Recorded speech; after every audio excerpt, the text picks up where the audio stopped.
Film की शुरुआत में हमें बताया जाता है कि सदियों पहले द ग्रेट नुओ नाम की सबसे पहली आग हेवनली किचन में जलाई गई थी, जिसने संसार के सभी खाद्य पदार्थों का निर्माण किया। और उसमें शक्तिशाली जादुई 5 फ्लेवर स्टोन ने अपना अनूठा, खट्टा, मीठा, कड़वा, मसालेदार और नमकीन स्वाद दिया।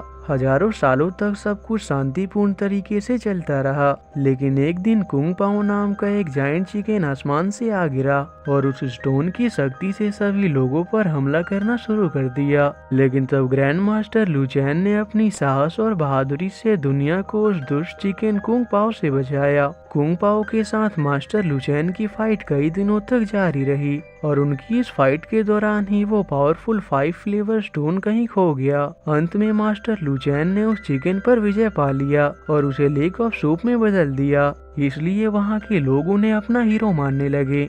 इसके बाद हम मूवी के मेन कैरेक्टर बाओ को देखते हैं, जो मार्शल आर्ट सीख रहा होता है। तभी उसके मास्टर वहाँ आ जाते हैं, जो उससे कहते हैं कि आज से तुम्हारी ट्रेनिंग खत्म हुई और उसे सुपर बाओ की उपाधि देते हैं।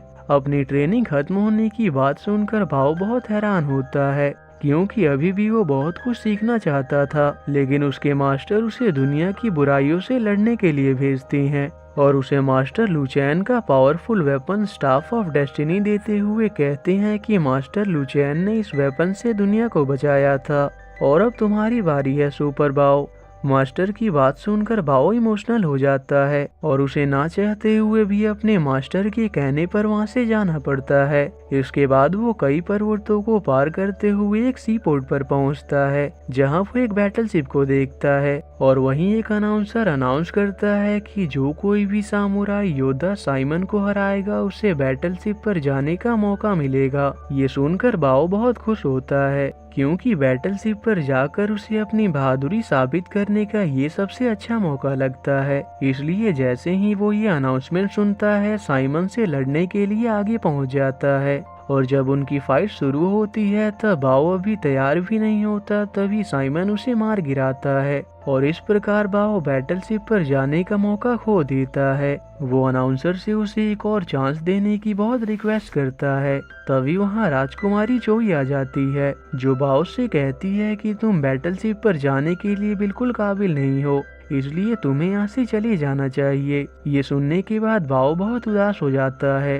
तभी वहाँ ट्वी आ जाता है, जो उसे उदास देखकर समझाता है कि तुम्हारे पास वास्तव में टैलेंट है। बाओ ट्वी को देखकर सोचता है कि वो किसी बैटलशिप का मास्टर है, इसलिए वो उससे बैटलशिप को ज्वाइन करने के लिए पूछता है। तब ट्वी उससे कहता है कि मैं मास्टर नहीं हूँ और उसे अपने शिप पर लेकर जाने लगता है। ट्वी को उसे दूसरे दिशा की ओर ले जाते हुए देखकर बाओ उससे पूछता है कि क्या हम बैटलशिप पर नहीं जा रहे हैं। तब ट्वी उसे बताता है कि हमारा शिप कोई बैटलशिप नहीं है, बल्कि एक कुकिंग स्काउट शिप है। ये सुनकर बाओ बहुत हैरान होता है, क्योंकि वो हीरो बनने के लिए बैटलशिप पर जाना चाहता था। ट्वी उससे कहता है कि हमारे शिप पर योद्धाओं के लिए काफी भोजन मिलता है, पर बाओ को इसमें बिल्कुल भी इंटरेस्ट नहीं था। तब ट्वी उसे समझाता है कि बैटलशिप के साथ साथ हम भी समुद्र में ही होंगे, पर अगर तुम नहीं जाना चाहते तो कोई बात नहीं। पर तब बाओ को समुद्री सफर पर जाने का यही एक मौका लगता है, इसलिए वो ट्वी के साथ चला जाता है। शिप पर ले जाने के बाद ट्वी उससे कैप्टन लुई और उस जहाज के शेफ रोली और डोडो से मिलाता है, जो काफी स्वादिष्ट भोजन बनाया करती थी। इसलिए बाओ उनसे बहुत इम्प्रेस होता है। इसके बाद ट्वी उसे शिप के सारे रूम्स को दिखाता है। अगली सुबह बाओ ओशन व्यू को देखकर बहुत खुश होता है। वहाँ रोली और डोडो उसे फूड नायक का एक बैच देते हैं। बाओ को भी ये बहुत अच्छा लगता है। रात में उन्हें कुछ अजीब सी चीजें दिखाई देती हैं और अगली सुबह जब बाओ अपने दूरबीन से बैटलशिप को देखता है तो उसे वो सामुराई योद्धा साइमन नजर आता है, जो समुद्र में कुछ गिरा रहा होता है और अगले ही पल वो वहाँ से गायब हो जाता है। और कुछ समय सफर करने के बाद समुद्र में उन्हें एक बहुत ही बड़ा तूफान दिखाई देता है, पर राजकुमारी चोई शिप्स को आगे ले जाते रहने का ऑर्डर देती हैं। इसलिए वो उस तूफान से किसी तरह से बचते हुए आगे जा रहे होते हैं, पर तभी समुद्री लुटेरे उन पर हमला कर देते हैं और एक एक करके सभी को बंदी बना लेते हैं। और हमें पता चलता है कि साइमन भी उन समुद्री लुटेरों से मिला हुआ था और इतने समय से राजकुमारी को धोखा दे रहा था। इधर बाओ, ट्वी और बाकी सभी के साथ मिलकर अपने शिप को संभालने की कोशिश में लगा होता है। उतने में साइमन वहां अपने भाई यामाजाकी के साथ पहुंच जाता है और बाओ की एब्सेंस में उसके सभी साथियों को बंदी बनाकर अपने सरदार लॉर्ड ऑक्टोपस के पास ले जाता है। असल में लॉर्ड ऑक्टोपस राजकुमारी जोई से उसी पावरफुल 5 फ्लेवर स्टोन के ट्रू लोकेशन का मैप लेने आया था, पर राजकुमारी उसे किसी इविल माइंडेड के हाथ नहीं लगने दे सकती थी। बाओ ये सब छुपकर सुन रहा होता है और फाइनली हिम्मत करके लॉर्ड ऑक्टोपस पर हमला करने की कोशिश करता है, पर लॉर्ड ऑक्टोपस की एक पंच से ही वो दूर जा गिरता है।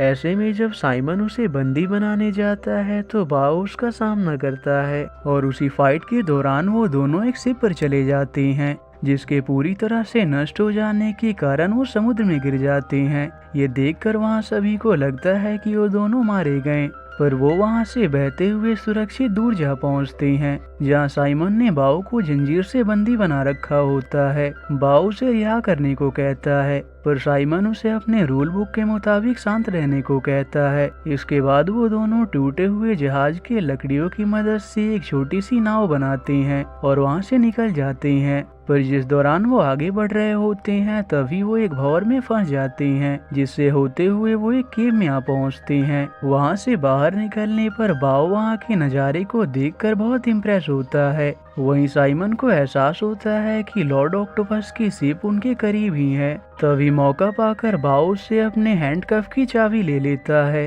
पर उसके हैंडकफ से रिहा होने से पहले ही साइमन भी उस पर हमला कर देता है और उन दोनों के बीच उस चाबी के लिए झड़प शुरू हो जाती है और वो गिरते हुए एक जंगल में आ पहुंचते हैं। वहीं लॉर्ड ऑक्टोपस ने राजकुमारी जोई के साथ बागियों को भी बंदी बना लिया होता है, जहां मास्टर कू जोई से 5 फ्लेवर स्टोन के बारे में पूछता है, जिस पर वो बताती है कि कहावतों के अनुसार हर 1000 सालों में एक वोर्टेक्स ओपन होता है जो कि ऐसे आइलैंड तक ले जाता है जहां 5 फ्लेवर स्टोन सुरक्षित रखा गया है। और राजकुमारी के कीपर के पास वो मैप था जिसके जरिए उस आइलैंड तक पहुंच सकते थे और राजकुमारी को किसी भी कीमत पर लॉर्ड ऑक्टोपस को उस स्टोन को हासिल करने से रोकना था। वहीं साइमन के खो जाने से उसका भाई यामाजाकी लॉर्ड ऑक्टोपस से उसे अपने भाई की तलाश में जाने देने को कहता है, पर लॉर्ड ऑक्टोपस जब उसे बेशुमार दौलत और पावर की लालच देता है तो वो उसके साथ ही रुक जाता है। दूसरी ओर बाओ और साइमन जिस दौरान चाबी के लिए लड़ रहे होते हैं तभी वो चाबी एक पेड़ पर चली जाती है, जिसे एक मंकी आकर उठा लेता है। पर जब बाओ उसे गुस्से से चाबी वापस देने को कहता है तो वो चाबी लगने से नीचे जा गिरता है, जिसके तुरंत बाद वहाँ बहुत से मंकीज आ जाते हैं जो उन पर गुस्से से अटैक कर देते हैं। साइमन और बाओ पहले तो बहादुरी से उनका सामना करते हैं, पर उनकी तादाद ज्यादा होने से उन्हें वहां से भागना पड़ता है। लेकिन उन्हीं में से एक मंकी उनके साथ आ चुका होता है, जो बाओ की काफी कोशिश के बाद भी उसके साथ ही रहता है। रात होने पर वो आग जलाकर जंगल के बीचों बीच थोड़ा आराम करते हैं। वहाँ बाओ साइमन से कहता है कि तुम्हें लॉर्ड ऑक्टोपस के मकसद में उसका साथ नहीं देना चाहिए। एक सच्चा सामुराई वो होता है जो हमेशा सच का साथ दे, इसलिए तुम्हें भी बुराई का साथ छोड़ देना चाहिए। पर साइमन उसकी बात से एग्री नहीं करता। इसके बाद वो दोनों वहीं सो जाते हैं, पर अगली सुबह वो पाते हैं कि जंगल में भयानक आग लग चुकी होती है, इसलिए वो वहां से निकलने की कोशिश करते हैं। पर उसी दौरान आग की लपटों के कारण साइमन की आंखों की रोशनी चली जाती है, पर फिर भी किसी तरह से बाओ से अपने साथ वहां से निकालने में कामयाब रहता है और साइमन की मदद करते हुए उसके साथ आगे बढ़ने लगता है ताकि वो लॉर्ड ऑक्टोपस के शिप तक पहुंचकर अपने साथियों को आजाद कर सके। इस दौरान वो साथ में खूब एडवेंचर भी करते हैं। दूसरी ओर केज में बंद प्रिंसेस जोई बाकियों के साथ मिलकर वहां से निकलने का एक प्लान बनाती हैं और वहां के गार्ड को चकमा देकर सभी को रिहा कर लेती हैं और वो साथ मिलकर उन समुद्री लुटेरों पर हमला कर देते हैं। पर जैसे ही राजकुमारी लॉर्ड ऑक्टोपस को मारने वाली होती है तभी यामाजाकी उसे बचा लेता है और इसके बाद उन दोनों के बीच फाइट होने लगती है। पर इस सब के बाद भी जोई लॉर्ड ऑक्टोपस को अपने निशाने पर ले लेती है, पर वही उसके सारे साथी पकड़े जाते हैं, जिस कारण से जोई को अपना हथियार डालना पड़ता है और इस तरह से सभी को फिर से बंदी बना लिया जाता है। पर अभी भी रोली और डोडो गायब होते हैं, जो किचन में धमाके की प्लानिंग कर रहे होते हैं। और थोड़ी देर बाद ही वहाँ एक जोरदार धमाका होता है, जिसकी आवाज बाओ को सुनाई देती है। और जब वो समुद्र में देखता है तो वहाँ उसे वही लुटेरों की जहाज नजर आती है, इसलिए वो साइमन को लेकर जहाज की तरफ निकल पड़ता है। पर रास्ते में उससे वही चिकन सूप का लेक मिलता है, जिसके अंदर के रिस्टोरिंग पावर से कोई भी बीमारी खत्म हो जाती है। बाओ के उससे पीने के बाद वो वाकई में बिल्कुल स्वस्थ हो जाता है, इसलिए वो साइमन को भी उस सूप को पीने को कहता है। और बाओ के उसे कहने पर साइमन भी उसे पी लेता है, जिसके तुरंत बाद उसे पहले की तरह सब कुछ दिखाई देने लगता है। इससे खुश होकर साइमन वहां मौजूद बैम्बूज से एक नाव तैयार करता है और वो दोनों लॉर्ड ऑक्टोपस के जहाज की तलाश में निकल पड़ते हैं। रास्ते में वो दोनों आपस में बहस करने लगते हैं, जिससे उस झील में हलचल होने लगती है और उस झील में से एक जाइंट फ्रॉग बाहर आता है, जो उनके शिकार के लिए उन पर अटैक कर देता है, इसलिए वो भी उसका सामना करते हैं। उसी दौरान बाओ का हाथ उस सैंड कप से निकल जाता है, पर वो फ्रॉग साइमन पर अटैक करने ही वाला होता है। उतने में बाओ साइमन को बचाने के लिए आ जाता है और इसके बाद वो दोनों टीम वर्क से उस फ्रॉग को बुरी तरह से डिफीट कर देते हैं, जिसके बाद वो फ्रॉग वहाँ से भाग जाता है। वहाँ साइमन बाओ से पूछता है कि हैंडकफ से आजाद होने के बाद भी तुम भागे क्यों नहीं। इस पर बाओ उससे कहता है कि हम दोस्त हैं और दोस्त कभी भी एक दूसरे को मुसीबत में छोड़कर नहीं भागते। पर साइमन उससे कहता है कि सामुराई के कोई दोस्त नहीं होते और हम अभी एक दूसरे के दुश्मन हैं।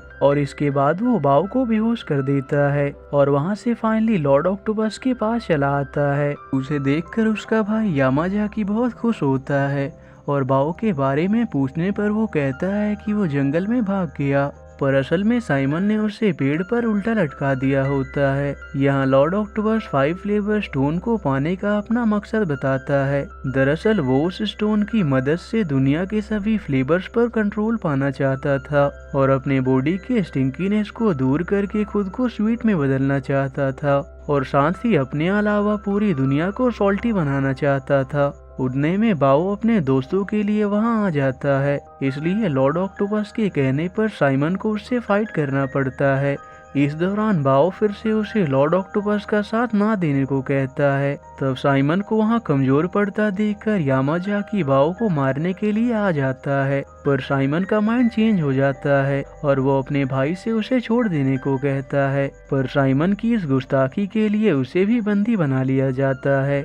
यामाजाकी बाओ को मारकर चट्टानों के बीच फंसा देता है और उसके मास्टर लू की छड़ी को तोड़कर वहां से सभी 5 फ्लेवर स्टोन के सैक्रेड टेम्पल की ओर निकल जाते हैं। पर वहीं बाओ को मास्टर लुचैन के विजन आते हैं, जो उसे समझाते हैं कि तुम्हारे अंदर एक हीरो है, बस तुम्हें उसे पहचानने की जरूरत है। मास्टर लू की इन बातों से बाओ को साहस आ जाता है और वो उस चट्टान से बाहर निकल आता है। वहीं लॉर्ड ऑक्टोपस कीपर के मैप के जरिए सैक्रेड टेम्पल की ओर आइलैंड की ओर बढ़ रहा होता है। दूसरी ओर बाओ की जब आँख खुलती है तो वो देखता है कि उन मंकीज के ग्रुप ने उसे बचा लिया था और उसके मास्टर लुचैन की छड़ी को भी जोड़ दिया होता है। इससे बाओ बहुत खुश होता है। वहीं अगली सुबह लॉर्ड ऑक्टोपस मैप के अनुसार सैक्रेड टेम्पल के ट्रू लोकेशन तक पहुंच चुका था, पर वहां उसे कुछ नजर नहीं आता, इसलिए वो कीपर से गुस्से से इस बारे में पूछता है। पर तभी उस मैप से सनरे रिफ्लेक्ट होकर वहां मौजूद जाइंट रॉक्स पर आ पड़ती है, जिससे वहां एक रास्ता खुल जाता है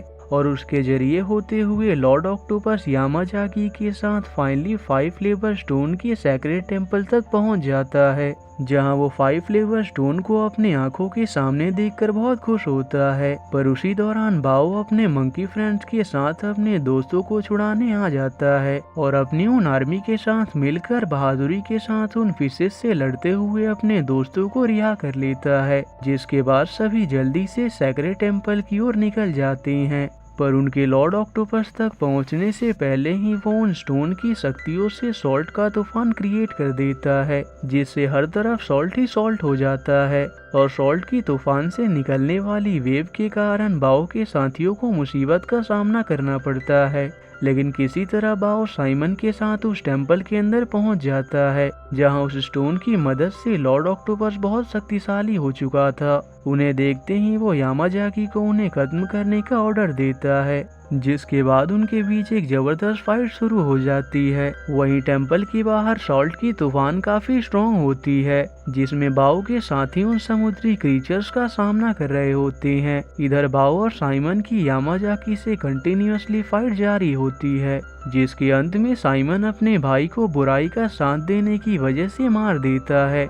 उसी दौरान बाओ भी ननचक से लॉर्ड ऑक्टोपस का सामना करने की बहुत कोशिश करता है और उसे घायल कर देता है, पर इससे लॉर्ड ऑक्टोपस बहुत गुस्से में आ जाता है और सॉल्ट के एक जाइंट ऑक्टोपस में बदल जाता है और उन्हें मारने के लिए सॉल्ट की दीवारें बनाने लगता है। और जैसे ही वो दोनों वहां दीवार के अंदर कैद होने वाले होते हैं, उस दौरान वो हैंडकफ की मदद से वहां से निकलने की कोशिश करते हैं, पर एक बार फिर से वो सॉल्ट की दीवार के अंदर चले आते हैं। पर जब साइमन को लगता है कि वो दोनों वहां से नहीं निकल सकती, तो साइमन खुद की कुर्बानी देते हुए बाओ को वहां से निकाल देता है। साइमन को खोकर बाओ बहुत दुखी होता है और गुस्से में लॉर्ड ऑक्टोपस के मुंह से उस 5 फ्लेवर स्टोन को हासिल कर लेता है और उस स्टोन की शक्तियों का यूज करके फाइनली उसे मार देता है, जिसके बाद वहाँ सब कुछ नॉर्मल हो जाता है। इससे बाओ के साथी भी समझ जाते हैं कि लॉर्ड ऑक्टोपस का अंत हो चुका है। इधर बाओ घबराते हुए हर तरफ साइमन को ढूंढने में लगा होता है। उतने में राजकुमारी जोई अपने साथियों के साथ आ जाती है